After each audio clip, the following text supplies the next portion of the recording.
After getting fired, a sad black waitress gave her all money to a homeless man, not realizing that she had just bought the loyalty of the most dangerous man in Seoul. The rain came down in sheets, turning the Los Angeles streets into rivers of neon and despair. Fiona Wright stood outside Marcello's Italian restaurant, her uniform soaked through, holding a cardboard box containing 5 years of her life, a spare apron, a photo of her grandmother, and exactly 3 pens that actually worked. Inside the box, her final paycheck, $847.32, represented everything she had left in the world after her manager discovered she'd been giving free meals to elderly customers who couldn't afford to pay. "You're a liability, not a charity," he'd said, not even having the decency to look her in the eye. "Clean out your locker." 5 years of double shifts, Christmas mornings, and covering for people who called in sick. Gone because she'd committed the cardinal sin of human kindness. Fiona tucked the box under her arm and started walking, no destination in mind, just the desperate need to move before she broke down crying in front of the restaurant where she'd wasted half her 20s. 3 blocks down, huddled in the alcove of a closed bookstore, she saw him. A man wrapped in layers of dirty clothes, a cardboard sign propped against his knees. "Hungry. Anything helps. God bless." What caught Fiona's attention wasn't the sign, Los Angeles was full of them, but his hands. Even through the grime and the rain, she could see they were young hands, strong, the kind that didn't match the defeated slump of his shoulders. Fiona's grandmother's voice echoed in her head. "Baby girl, you never know when you're entertaining angels unaware." She'd said that every time she'd fed a stranger, sheltered someone in need, given away the last of what they had. Grandma Rose had died 3 years ago, leaving Fiona alone with those words and a faith in humanity that the world kept trying to beat out of her.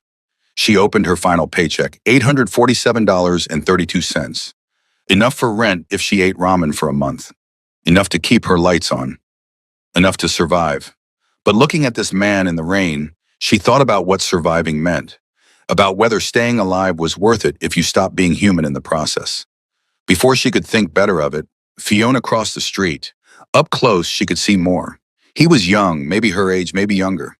His face was hidden beneath a hood and days of stubble, but his eyes? God, his eyes were wrong for a homeless man.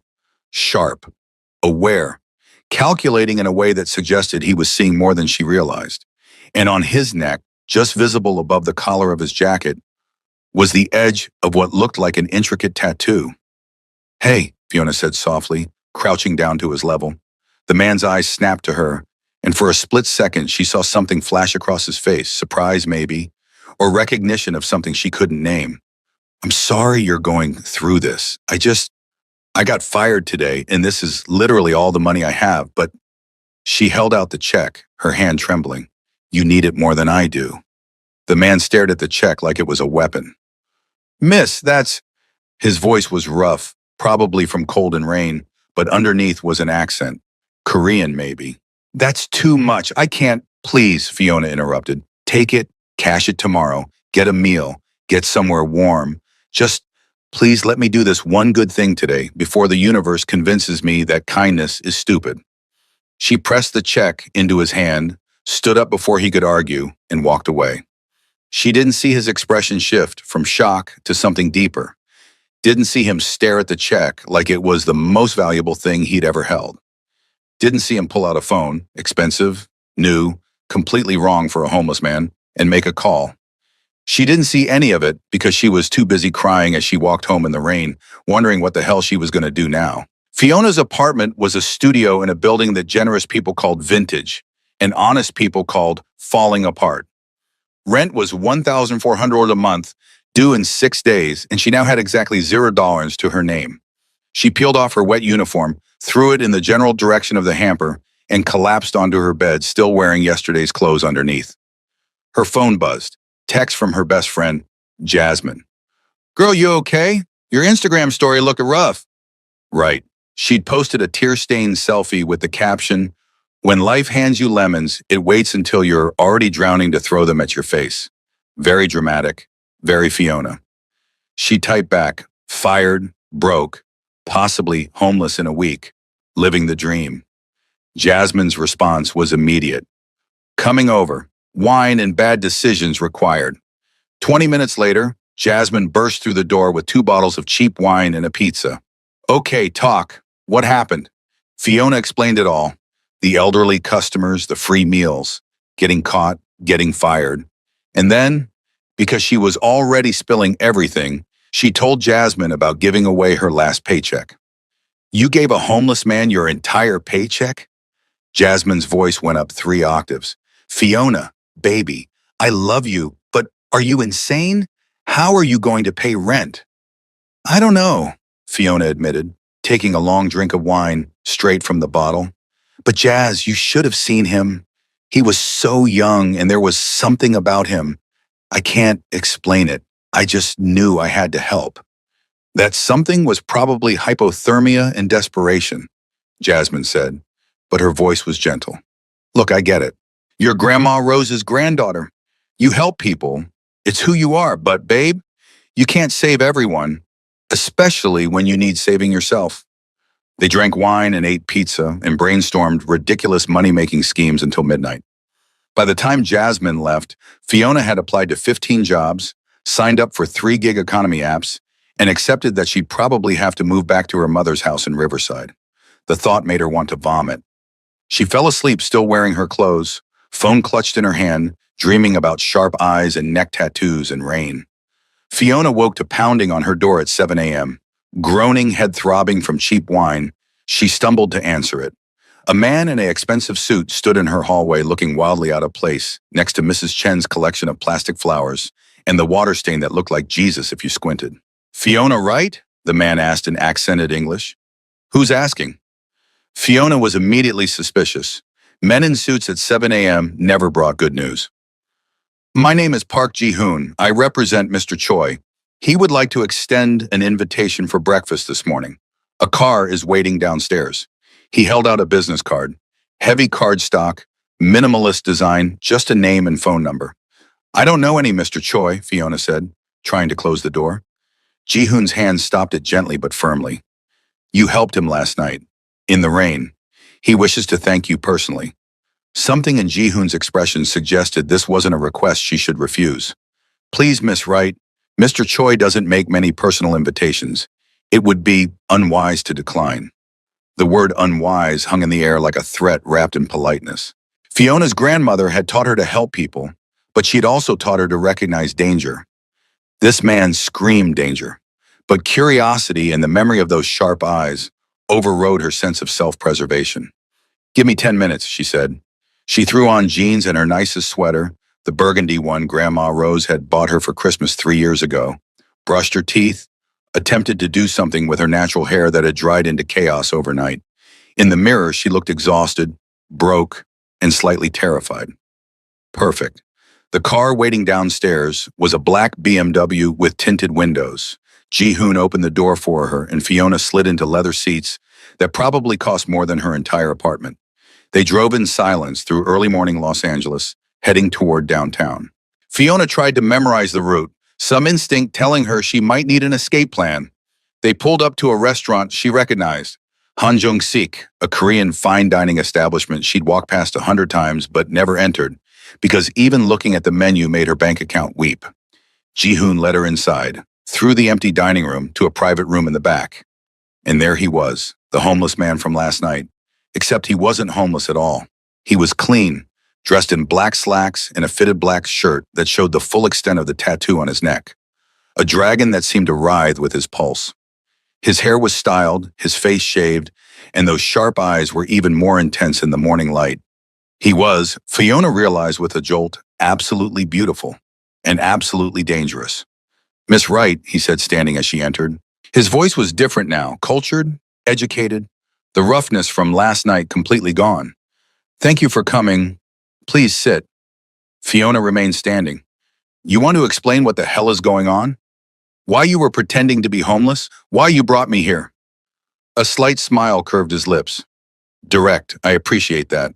My name is Choi Sung-hyun, and I wasn't pretending. I was testing something. Testing what? Human nature. Compassion. Whether anyone in this city would help a stranger without expecting something in return. He gestured to the table. You please sit. I'll explain everything. You have my word you're safe here. The word of a man who'd lied about being homeless, worth nothing. But Fiona said anyway because what choice did she have? She was already here, already involved in something she didn't understand. Sung Hyun poured tea with practiced grace, the kind that suggested expensive upbringing and cultural traditions. I run an organization, he said carefully, import-export primarily, but I have other interests, other responsibilities. And in my world, trust is rare, genuine kindness even rarer. You're in the mob, Fiona said flatly. It wasn't a question. The expensive car, the private room, the way Ji-hoon had made his invitation sound like a threat, it all added up to organized crime. Seung-hyun's eyebrows rose. You're very perceptive. I'm not an idiot. So what do you want from me? You want your money back? Because I don't have it. I gave it to you. That was the whole point. I don't want the money back. He pushed the check across the table. It was still there, uncashed. I want to offer you a job. Fiona stared at him. A job? Yes. I own several legitimate businesses. Restaurants, import companies, real estate. I need someone to manage the hospitality division. Someone who understands service, who treats people with dignity regardless of their circumstances. Someone like you. You don't know anything about me. I know you gave a homeless stranger your last dollar despite being broke and jobless. I know you were fired for feeding people who couldn't pay. I know you have a degree in hospitality management from UCLA that you earned while working full-time. I know you're 3 weeks from eviction and too proud to ask for help. He leaned forward. I know everything about you, Fiona, right? And I'm offering you a way out. The fact that he'd researched her should have been terrifying. Instead, it was oddly flattering in a deeply concerning way. What's the catch? The catch is that you work for me, in my world. With all the complications that entails, you'll be well paid, $120,000 a year to start, full benefits. But you'll see things, know things, be associated with me and my organization, associated with a criminal, associated with a man who takes care of his people, who rewards loyalty, who doesn't forget kindness. His dark eyes held hers.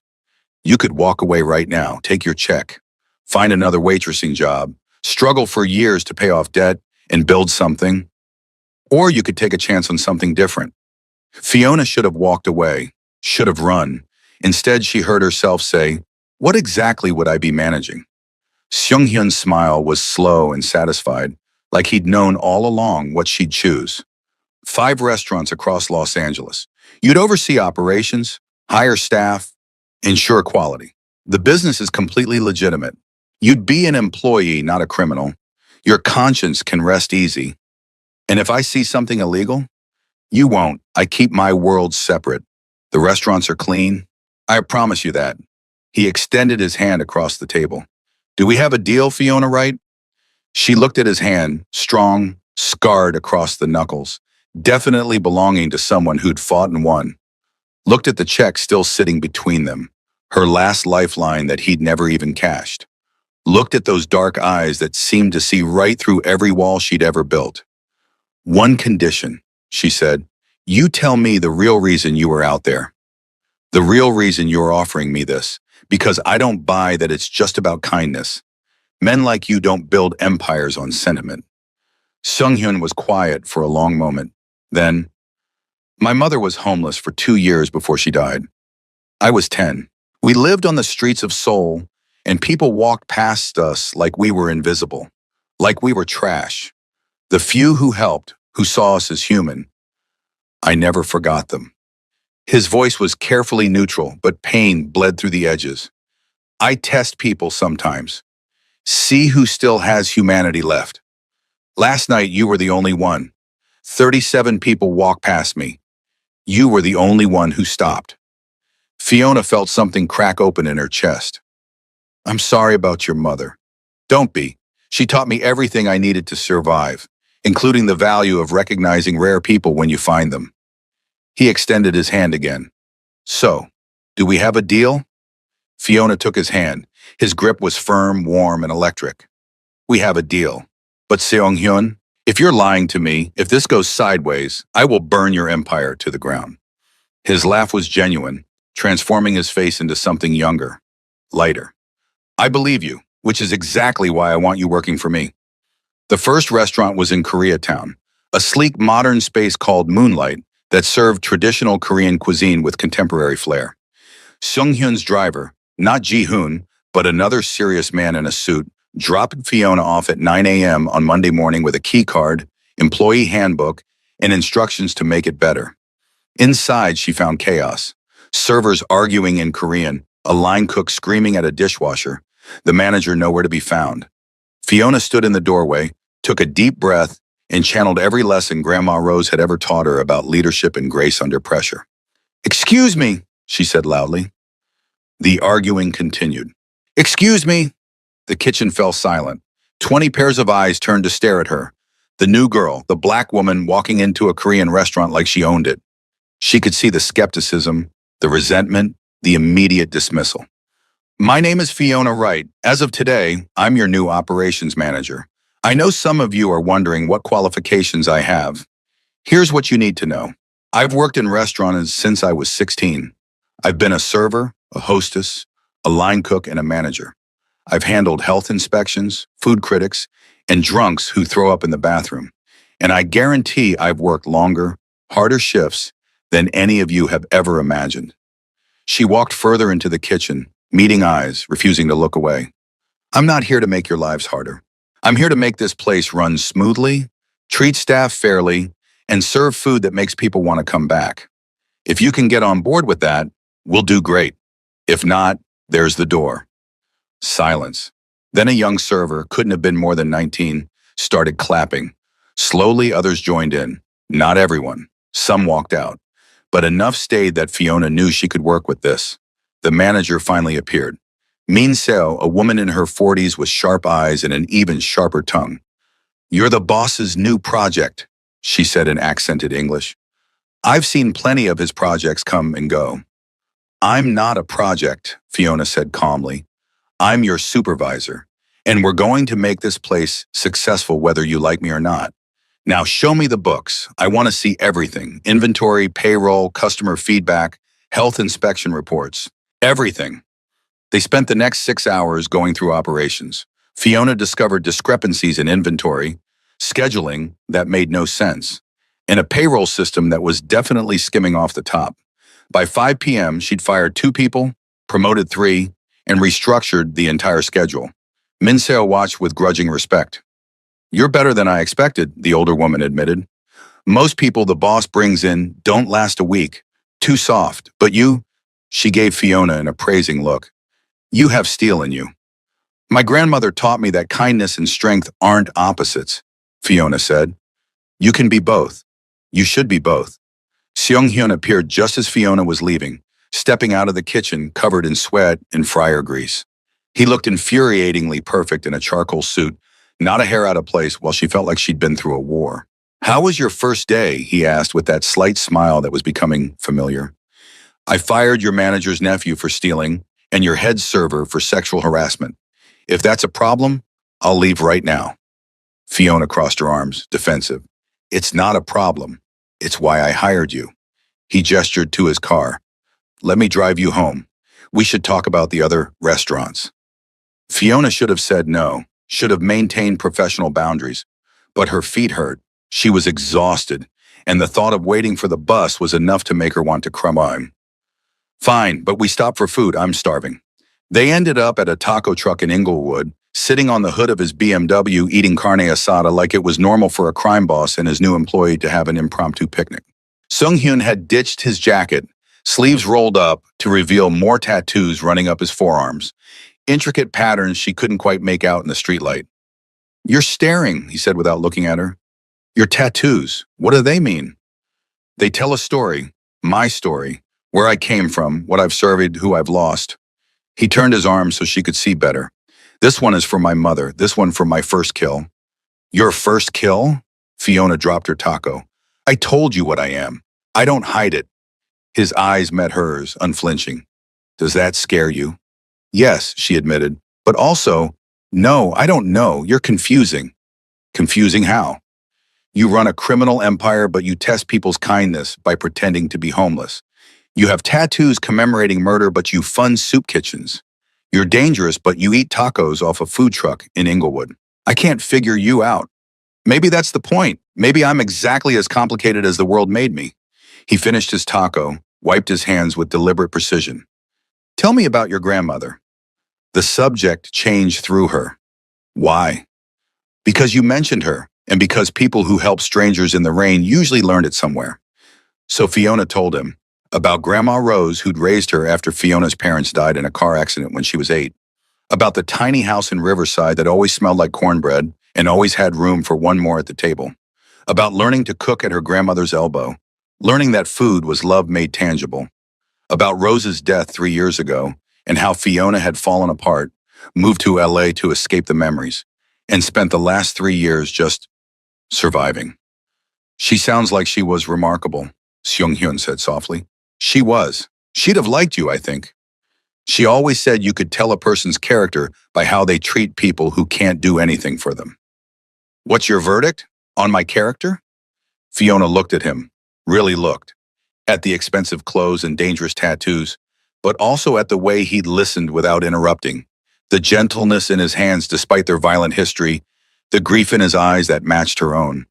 I think you are someone who's been hurt badly and decided to become dangerous so it couldn't happen again. But underneath, you're still the 10-year-old boy who loved his mother and remembers everyone who showed him kindness. Seung-hyun went very still. You see too much. Occupational hazard. Waitresses learn to read people. She climbed off the hood. Thank you for dinner and the job, and not being a complete psychopath despite the murder tattoos. His laugh followed her as she walked toward her building. She didn't see him wait until she was safely inside. Didn't see him make a call, voice sharp, ordering increased security for her building. Didn't see the way he touched the spot where she'd sat on his car hood, like he could still feel the warmth. She didn't see any of it because she was too busy falling onto her bed, mind spinning with thoughts of dark eyes and neck tattoos, and the strange, impossible feeling that her life had just changed in ways she couldn't begin to understand.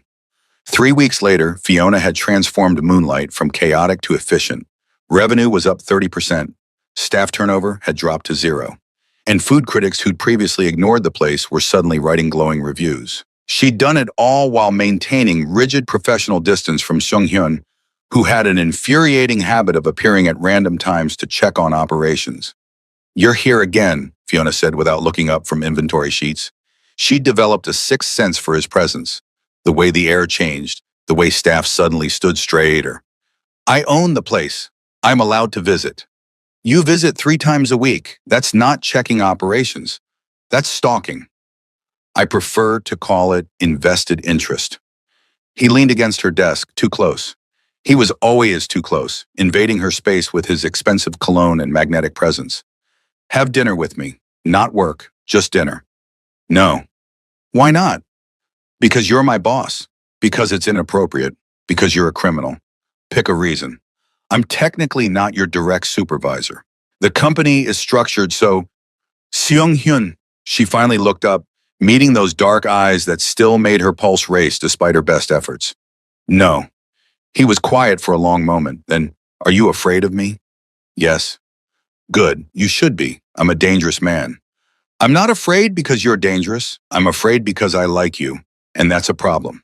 Seung-hyun's expression shifted. Surprise, pleasure. Something deeper. Why is that a problem?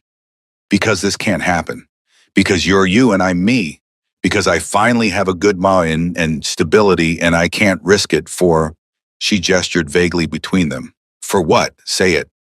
For whatever this is, this tension, this thing where you look at me like I'm the most fascinating person you've ever had, and I have to remind myself that you've probably killed people with those hands. 7 people, he said casually, if we're being specific. All of them men who'd hurt people I cared about. All of them deserving. That doesn't make it better, doesn't it? Would you rather I'd let them keep hurting people? Keep destroying lives? He moved closer, and Fiona's back hit the wall. She hadn't even realized she'd been retreating. Fiona, I'm not a good man. I've done terrible things. I'll probably do terrible things again. But with you... He stopped, jaw clenched. You make me want to be better. I'm not your redemption arc. I'm not here to fix you. I'm not asking you to fix me. I'm asking you to have dinner with me, to give me a chance to show you that I'm more than my worst moments. His hand came up, hovering near her face, but not quite touching. Please. Fiona's resolve crumbled. One dinner, but if you pull any mob boss nonsense, I'm out. Deal. Tomorrow night, 7 p.m. Dress nice. He backed away, that slight smile playing at his lips. I'll make it worth your while. After he left, Fiona texted Jasmine. Help, I'm going on a date with my criminal boss, and I need an intervention. Jasmine's response? Honey, you needed an intervention the moment you gave him your last dollar. Now you're just committing to the insanity. What are you wearing? The date turned out to be a private dinner on the rooftop of one of Seung-hyun's buildings, overlooking downtown Los Angeles. String lights transformed the space into something magical. A table was set with actual china and flowers, and more forks than Fiona knew what to do with. And Seung-hyun, in a fitted black shirt and slacks that should have been illegal, stood waiting with champagne and a smile that made her forget every reason this was a bad idea. You said not to pull mob boss nonsense, Fiona accused. This is literally a scene from a Mafia movie. I wanted to impress you. Mission accomplished. I'm terrified and impressed in equal measure.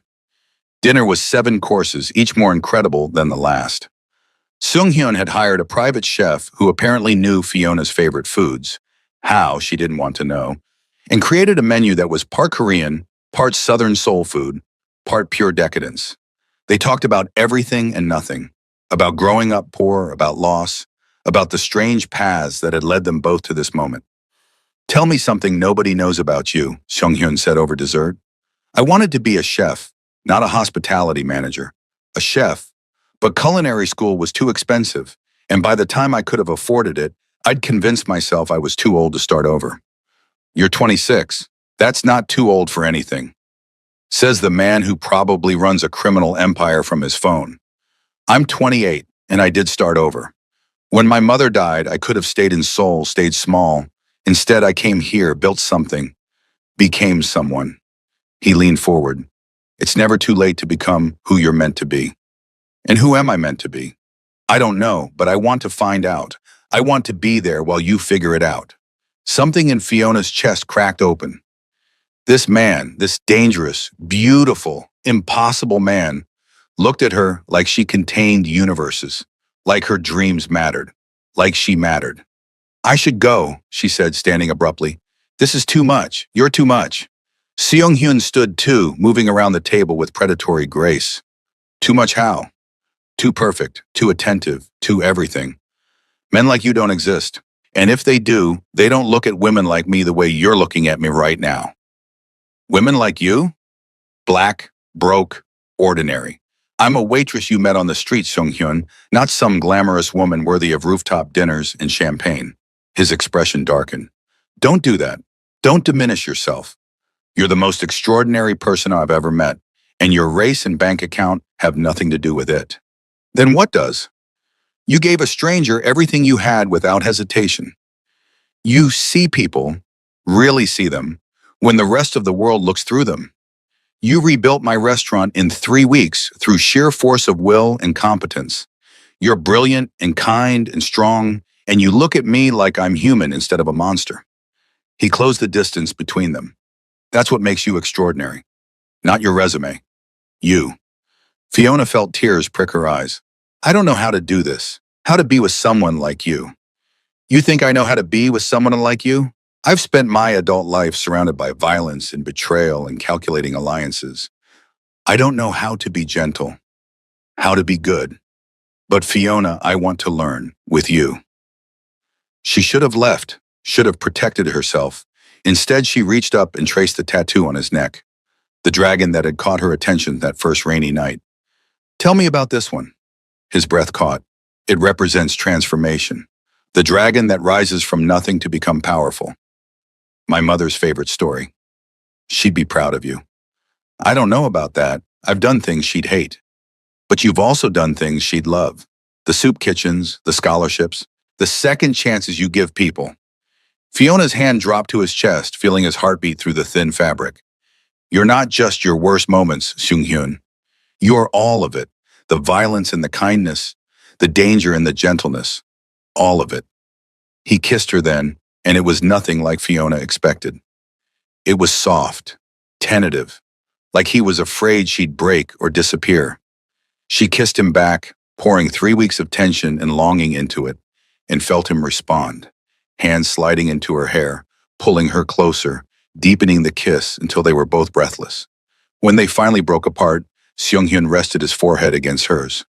Stay, tonight, just to sleep, just to be close. I promise I won't push for more. I don't want to be alone tonight. Seung-hyun, please, I'm asking, not ordering. You can say no, but Fiona, I've been alone my entire life. And tonight, with you, I don't want to be.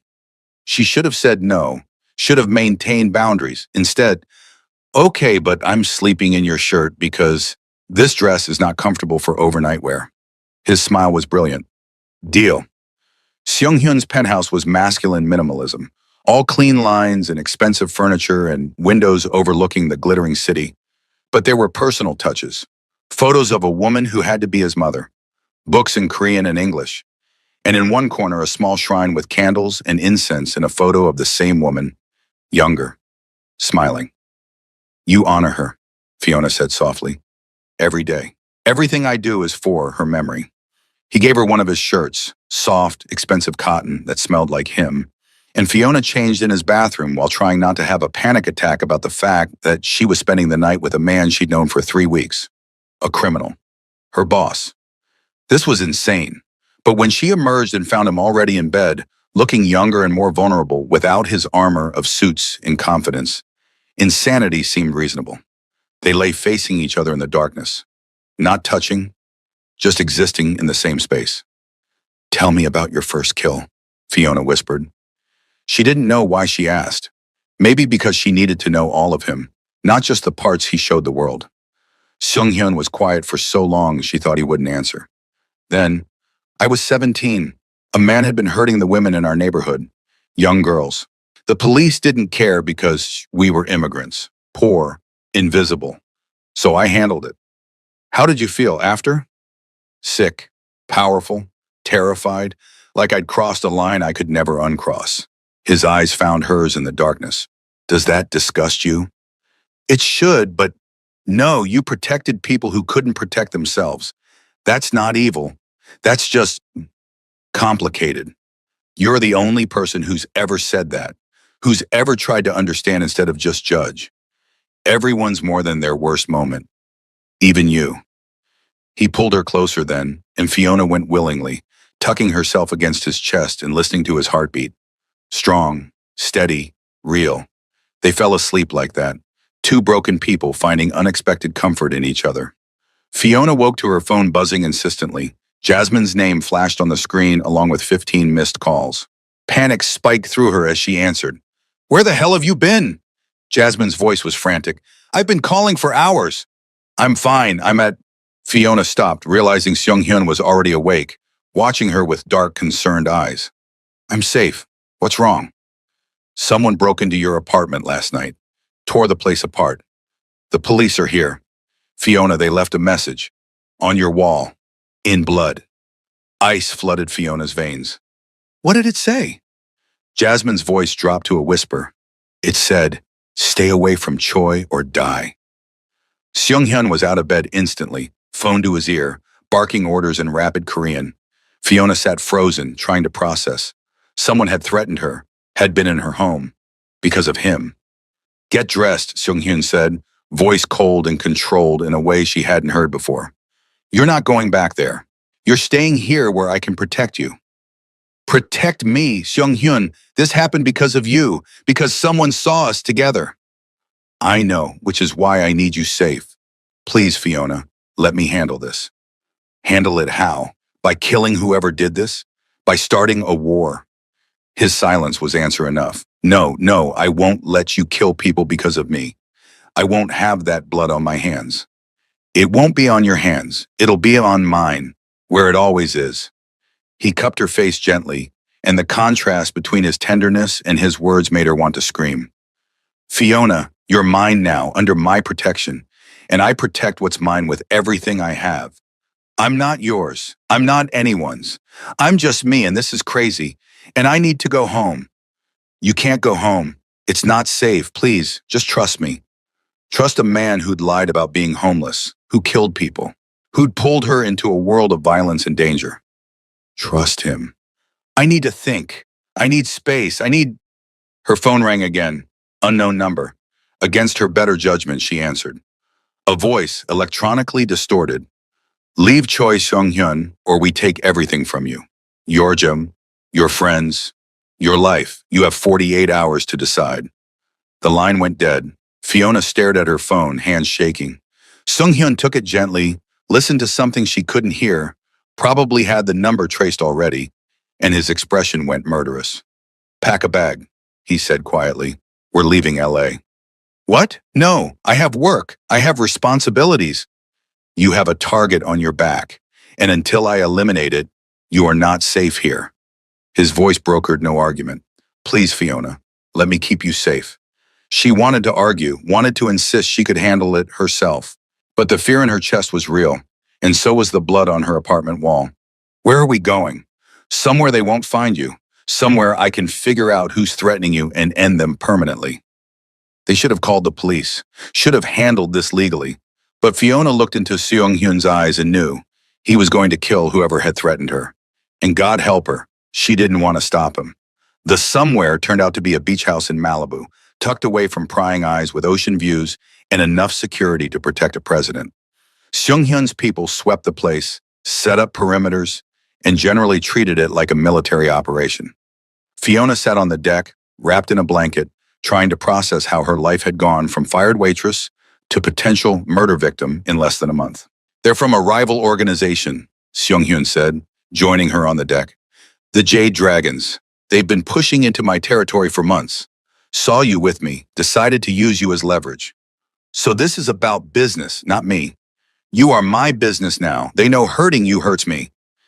He lit a cigarette, offered her one. She declined. I'm ending this. Tonight. They've declared war. I'm finishing it. How many people will die?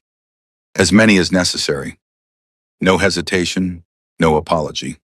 And what about after? What happens when you kill their leaders and their lieutenants decide to come after me for revenge? What happens when this cycle just continues? Seung-hyun took a long drag, exhaled smoke into the ocean breeze.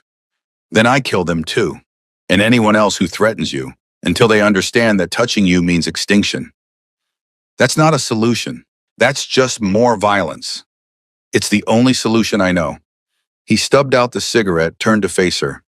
Fiona, in my world, you show weakness and you die. You let threats go unpunished and everyone thinks they can take from you. I can't let that happen. Won't let that happen. Not when it's you at risk. What if I asked you not to do this, to find another way? I'd tell you there is no other way. I'd tell you that I'm sorry, but this is who I am. This is what I do. They sat in silence, the gulf between them suddenly immense. Fiona had known what he was, had accepted it in the abstract. But facing the reality, the actual violence he was about to commit in her name, was different. I can't be with someone who kills people, she said quietly. Even if it's to keep you alive? Even then, especially then. Because that makes me complicit. Seung-hyun nodded slowly, like he'd expected this. Then after tonight, you won't hear from me again. I'll make sure you're protected, discreetly, from a distance. You can go back to your life. But Fiona, I can't let them threaten you and do nothing. I can't be that weak, not even for you. He left her there on the deck, and Fiona heard him inside making calls, assembling his people, preparing for war. And she sat with the ocean crashing below and wondered if she'd just made the biggest mistake of her life. Seung-hyun left at midnight with Ji-hoon and 6 other men, all armed, all wearing expressions that promised violence. He stopped to look at Fiona one last time. If I don't come back, don't, she interrupted. Don't say goodbye like that. If I don't come back, he continued, everything I own goes to charitable foundations in my mother's name. You'll be taken care of, protected. The restaurants are yours if you want them. And Fiona, he moved closer. Meeting you was the best moment of my life, even if it's the last. Then he was gone, and Fiona was left with guards and silence and growing terror that she'd never see him again. The hours crawled, 1 a.m., 2 a.m., 3 a.m. Fiona couldn't sleep, couldn't eat, just paced and prayed to Grandma Rose's God that she didn't believe in anymore. Prayed that Seung-hyun would come back, that he wouldn't be killed because of her, that somehow, impossibly, this would work out. At 4:37 a.m., headlights cut through the darkness. Fiona's heart stopped as she recognized Seung-hyun's car, waited, watched, and then he was there, bloody, exhausted but alive. So alive, she ran to him, and Eddie caught at her, holding her tight enough to hurt. "It's done," he said into her hair. "They're neutralized. You're safe." "Neutralized," she repeated. That's a nice word for murdered. "The leaders are dead. The organization dissolved. They'll never threaten you again." "How many?" "4, just the ones who directly authorized the threat." He pulled back to look at her. "I did what I had to do, and I'd do it again. But Fiona, I'm done. After tonight, I'm out." Out? Out of this life, the violence, the criminal operations. "I'm liquidating everything, going completely legitimate. It'll take time, but..." His voice was raw, honest. "I don't want to lose you. And if staying with you means becoming someone different, someone better, then that's what I'll do." Fiona stared at him, looking for the lie. But his eyes, those dark, dangerous eyes, held only truth. "You'd give up your empire? For me?" "I'd give up everything for you. Because that night in the rain, you saw a homeless stranger and gave him everything you had. No one has ever looked at me like that. Like I was worth saving. And Fiona, you saved me. Not just my life, but my soul." She should have made him prove it, should have demanded time and evidence and guarantees. Instead, she kissed him, hard and desperate and claiming. Because life was short and dangerous and unpredictable, and this man had killed for her and was willing to change for her, and maybe that was as close to love as people like them got. "If you're lying," she said against his lips, "if you're playing me, I will destroy you."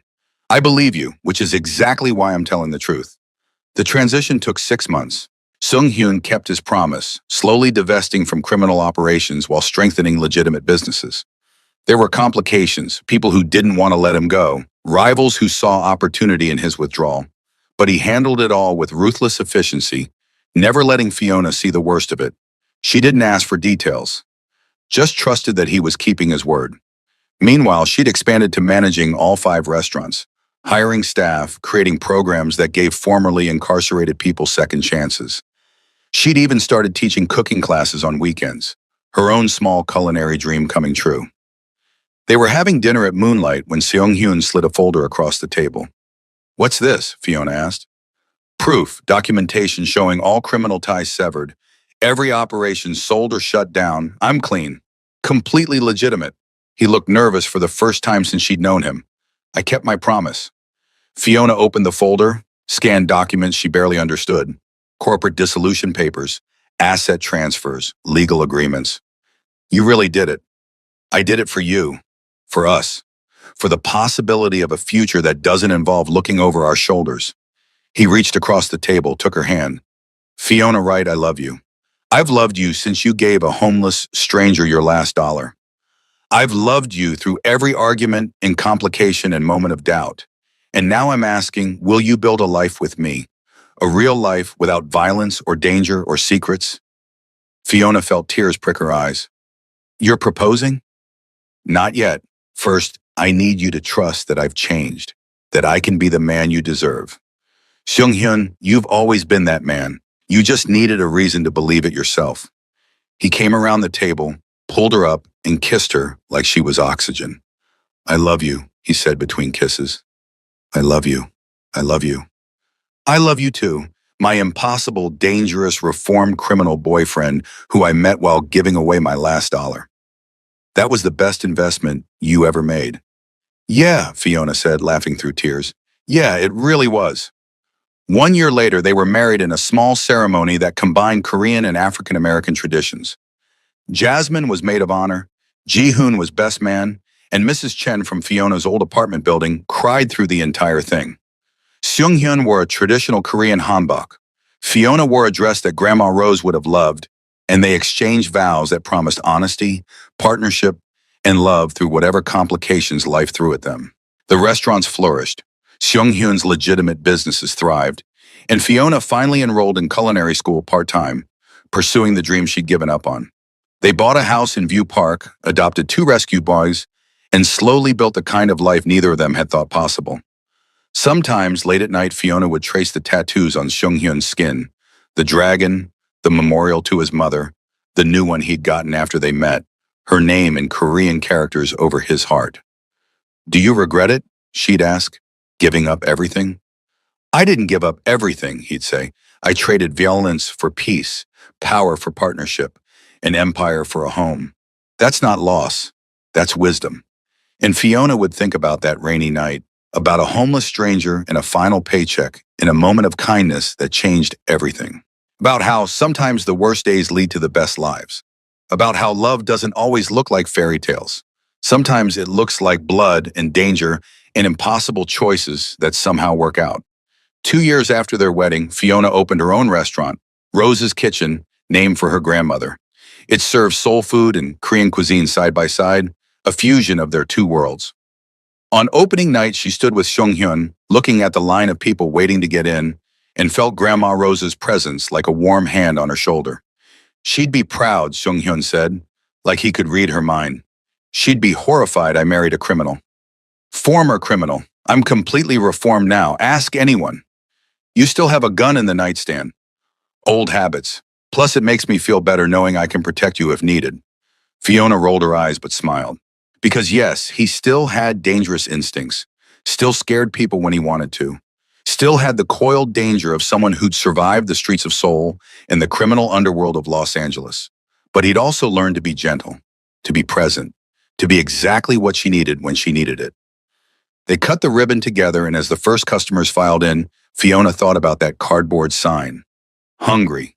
Anything helps. God bless. Thought about how she'd given it everything, expecting nothing, and received everything in return. That night, lying in bed in their beautiful house with their rescue dogs snoring at their feet, Seung-hyun pulled out something from his nightstand. Not the gun, but a worn, creased check for $847.32, preserved in a protective sleeve. "You kept it," Fiona breathed. "I framed it, hung it in my office. It's a reminder of the moment my life changed. The moment I met someone who saw a homeless stranger and gave him everything she had." He kissed her softly. "That's the kind of love that changes the world, Fiona. You changed mine. We changed each other's. That's how love works, not fixing each other, but growing together." "Are you happy?"